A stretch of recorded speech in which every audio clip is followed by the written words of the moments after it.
3 jours de festivités pour le Carrefour mondial de l'accordéon. Politique bioalimentaire, un financement jugé insuffisant par l'Union des producteurs agricoles. Saint-Bruno de Kamouraska met ses rivières en vedette avec un parcours inédit.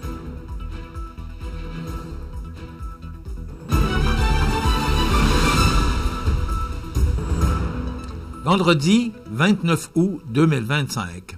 Bonjour mesdames et messieurs, bienvenue à votre bulletin régional sur le réseau de télévision C'est ma TV.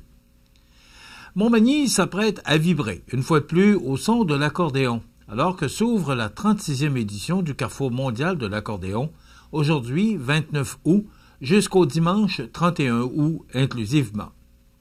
Pendant 3 jours, la ville deviendra un carrefour culturel unique, accueillant près de 65 artistes issus de plus de 8 pays. Sur cette scène, en salle comme en plein air, le public aura droit à un voyage musical incomparable au Québec, où se côtoieront le jazz, le classique, le folk, la chanson et les musiques traditionnelles du monde. Fidèle à sa mission de mettre en valeur l'accordéon sous toutes ses formes, le festival réunira des noms prestigieux et des découvertes. Parmi eux, on retrouve Nara Gonia de Belgique, Magari du pays catalan, Yona et Plume de France, Diarmuid O Mitcher d'Irlande, mais aussi des artistes bien d'ici, comme Triptych, Traverse, Ariana Nasser, Autoroute 15, Michael Bridge et Cornel Wallach, ainsi que Chanter la pomme. Un savant mélange entre tradition et innovation qui illustre toute la richesse de cet instrument trop souvent méconnu. Le festival débutera avec un concert d'ouverture réinventé. Bien que le lieu ait changé, la qualité artistique et l'ambiance chaleureuse qui font la réputation du Carrefour resteront au rendez-vous. Le samedi soir, place à un moment fort puisque la Grande Nocturne sera sur la place Montel. Gratuit et en plein air, l'événement mettra à l'honneur 2 formations phares de la musique traditionnelle québécoise. La déferlance et, de temps en temps, de quoi rassembler un large public dans une atmosphère festive et conviviale. Tout au long du week-end, la musique sortira des salles pour envahir les rues du centre-ville. Des concerts déambulatoires gratuits permettront aux visiteurs de croiser les artistes dans des moments spontanés et chaleureux. Les populaires pique-niques du bassin, présentés par la Caisse des Jardins de la MRC de Montmagny, seront de retour dès le vendredi, offrant un cadre familial et détendu pour savourer la musique. Le coin jeunesse installé près du musée proposera, pour sa part, des spectacles de la relève et des jeux géants spécialement pensés pour les familles. Souhaitant concilier fête et responsabilité, le Carrefour mondial de l'accordéon poursuit également son engagement environnemental. Avec le soutien de Desjardins, une brigade verte sera déployée sur les sites du festival pour sensibiliser les festivaliers aux éco-gestes. De plus, une navette gratuite facilitera les déplacements et réduira l'empreinte écologique de l'événement. Depuis 36 ans, cet événement d'envergure internationale met Montmagny sur la carte culturelle mondiale. Reconnu en 2020 par l'UNESCO à titre d'organisme consultatif en patrimoine immatériel, le Carrefour mondial de l'accordéon illustre la capacité d'une petite ville de Chaudière-Appalaches à rayonner bien au-delà de ses frontières. Cette année encore, Montmagny se prépare à vivre 3 jours intenses où la musique abolira les frontières et fera danser la communauté au rythme du monde. D'ailleurs, un peu plus tard dans l'émission, on recevra Mme Catherine Couillard, directrice générale du Carrefour, qui viendra nous donner plus de détails sur la programmation. L'Union des producteurs agricoles, UPA, accueille favorablement les grandes orientations de la politique bioalimentaire 2025-2035, mais demeure préoccupée par le financement annoncé, jugé nettement en deçà des besoins du secteur. Selon le président général de l'UPA, Martin Caron, plusieurs recommandations formulées par les agricultrices et agriculteurs ont bien été intégrées, notamment la volonté d'améliorer la compétitivité des entreprises, de miser sur leur potentiel et de les aider à s'adapter aux nouvelles réalités économiques et climatiques. Toutefois, l'aide gouvernementale de 1 milliard de dollars sur 5 ans est loin de répondre à l'ampleur des défis. Rappelons que, déjà en juin 2024, Le gouvernement avait annoncé diverses mesures d'un total de 233,8 millions de dollars à la suite d'une mobilisation importante du milieu agricole. Ces gestes avaient été salués, mais l'UPA insistait alors sur le fait qu'il s'agissait d'une étape et non d'une solution durable. Le renouvellement de la politique devait ouvrir la voie à un soutien beaucoup plus substantiel afin de consolider la pérennité des fermes québécoises et d'assurer un meilleur accompagnement des producteurs. Or, les montants annoncés aujourd'hui ne correspondent pas à ces attentes. Martin Caron rappelle que le revenu net agricole s'est effondré ces dernières années pendant que la dette du secteur atteignait un sommet historique de 32 milliards de dollars en 2024. Une situation qui met sérieusement en péril la relève et la transmission des entreprises agricoles.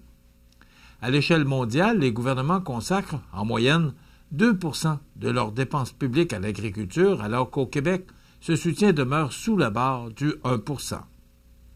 Pour l'Union des producteurs agricoles, si les orientations sont encourageantes, le véritable défi reste financier. Le syndicat agricole appelle le Québec à bonifier son appui afin d'assurer un avenir viable et compétitif à l'agriculture d'ici. Saint-Bruno de Kamouraska met ses rivières en vedette avec un parcours inédit. Tous les détails après la pause. Le restaurant Pizzeria Porto Bellissimo, un incontournable à Saint-Jean-Port-Joli. Pizza débordante de garnitures, menus variés et abordables. Délicieux desserts avec des produits de grande qualité des gâteries de l'Ami. Porto Bellissimo et les gâteries de l'Ami, route de l'église à Saint-Jean-Port-Joli.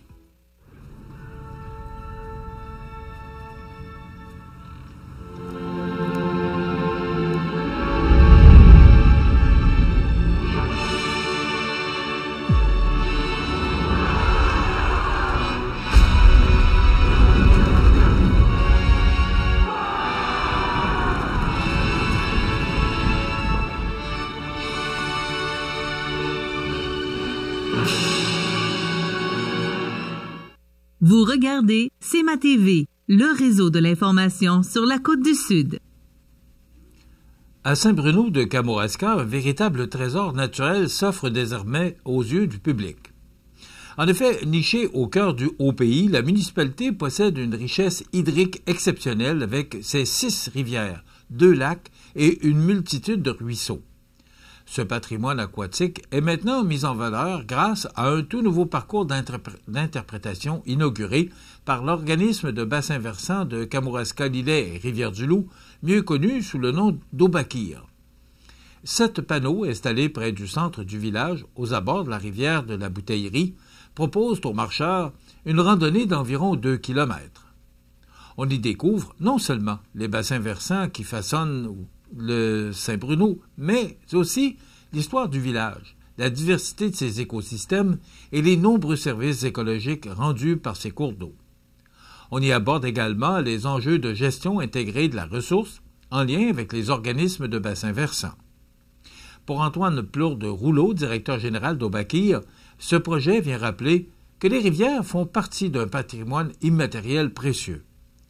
Se demander d'où part une rivière, quel chemin elle emprunte, quels sont ses affluents et quels animaux fréquentent ses rives, c'est découvrir tout un monde aux ramifications multiples.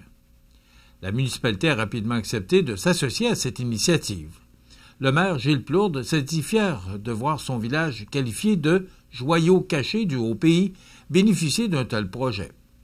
Ce parcours est une invitation aux résidents comme aux visiteurs à découvrir ou à redécouvrir les rivières et le territoire. L'inauguration officielle du parcours aura lieu le 8 septembre prochain dès 18h30 en présence des élus et de l'équipe d'Obakir. Tous les citoyens sont conviés à cette célébration qui s'inscrit dans la stratégie québécoise de l'eau 2018-2030, un plan d'action visant à protéger et gérer durablement les milieux aquatiques du Québec.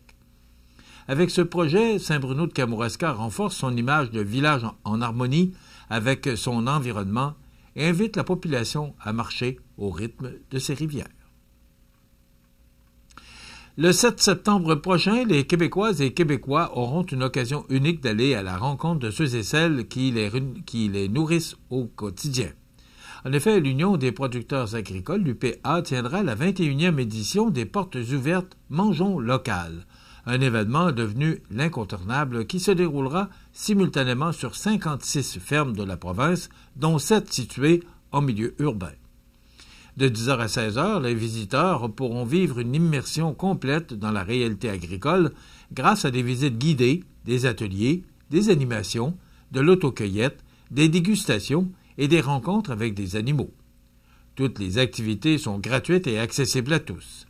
Et certaines des fermes participantes n'ouvrent leurs portes au public qu'à cette occasion, ce qui rend l'expérience encore plus spéciale. L'événement vise à rapprocher le public des productrices et producteurs agricoles et forestiers en mettant en lumière leur savoir-faire, leur passion et leur engagement envers une agriculture durable. Depuis 21 ans, cette journée est un moment fort d'échange. S'intéresser à la profession agricole et choisir les produits locaux, c'est valoriser nos entreprises d'ici, a déclaré Martin Caron, président général de l'UPA. La porte-parole de l'événement, l'animatrice Marie-Ève Janvier, rappelle que les portes ouvertes ne sont pas seulement des visites de ferme, mais une rencontre humaine.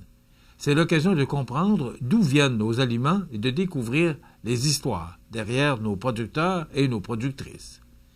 Le ministre de l'Agriculture, André Lamontagne, invite la population à participer massivement, soulignant que cette activité fait rayonner l'agriculture québécoise aux 4 coins de la province et incite à consommer local.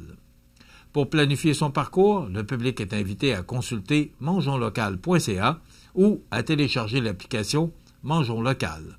Cet outil permet de créer un itinéraire personnalisé selon les activités et les intérêts. Avec l'appui de plusieurs partenaires, dont Desjardins, la Financière agricole du Québec et Aliments du Québec, cette journée festive et éducative s'annonce comme un rendez-vous incontournable pour découvrir, apprendre et surtout savourer le terroir québécois.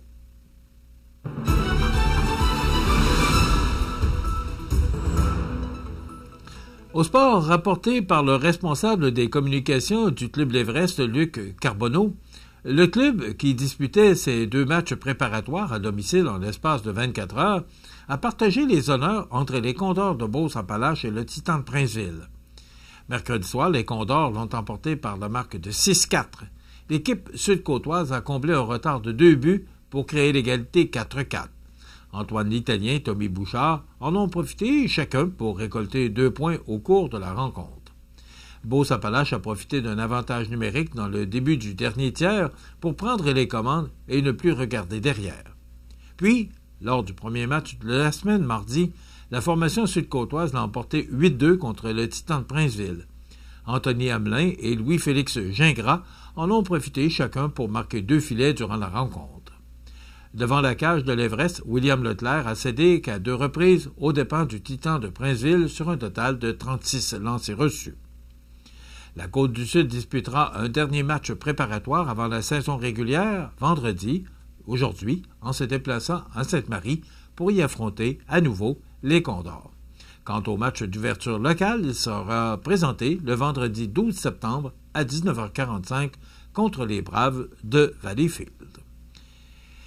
Dimanche dernier, le baseball senior Toiture Pro Lemieux Promutuelle Assurance Montmagny-Lillet a pris les devants 2-1 dans la série contre le CRSA en battant ces derniers par le compte de 5-1 dans le 3e match de cette série. Malgré une poussée intense et stressante du CRSA en fin de 7e manche, Andy Saint-Gelais a quand même gardé le contrôle et procédé à l'issue du match. Le prochain match, si la température le permet, ce soir, vendredi 29 août, dès 20h, au parc Marcel Desjardins à Montmagny. Rappelons que l'équipe locale magny-montoise mène la série 2-1. Voilà ce qui complète votre bulletin d'actualité de ce vendredi 29 août. Dans un moment, les prévisions de la météo. Et le menu de cette émission du 29 août, on vous présente une entrevue réalisée avec Catherine Couillard, qui est la directrice générale du Carrefour mondial de l'accordéon, alors qu'elle nous présente la programmation à son grand complet. Et on vous présente en rediffusion Francis Rouleau, qui, à compter demain, est très heureux d'annoncer qu'il y aura maintenant l'agence SAQ au marché Tradition de Cap-Saint-Ignace. Les trouvailles d'Audrey, on se rend chez Tapis Montmagny. Bien sûr, à la fin de l'émission, il y aura les avis de décès, mais tout juste avant les commentaires de l'actualité. Je vous rappelle que lundi, toute l'équipe de CMA TV prendra une petite journée de congé, donc on sera là dès mardi, et que la nouvelle programmation, pour revenir à la formule 75 minutes, débutera lundi, le 8 septembre. Voilà. Je vous souhaite donc une excellente émission à notre temps.